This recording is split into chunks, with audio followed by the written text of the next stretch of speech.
Matapos ang pananalasa ng Bagyong Krising sa rehiyon, agarang aksyon ng mga kapulisan ng Police Regional Office 1 upang magbigay ng tulong sa mga apektadong mamamayan.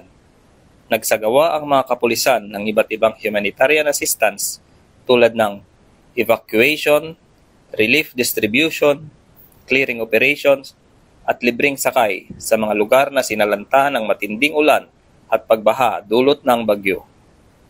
Tumulong ang mga pulis sa ligtas na paglilikas ng mga residente mula sa mga nabahang lugar patungo sa evacuation center.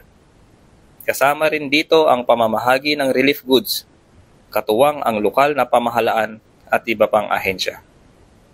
Samantala, ininspeksyon ni Police Brigadier General Dendo R. Reyes, Regional Director ng PRO-1, ang Regional Reactionary Standby Support Force o RRSSF upang masiguro ang kahandaan sa posibleng epekto ng Bagyong Emong.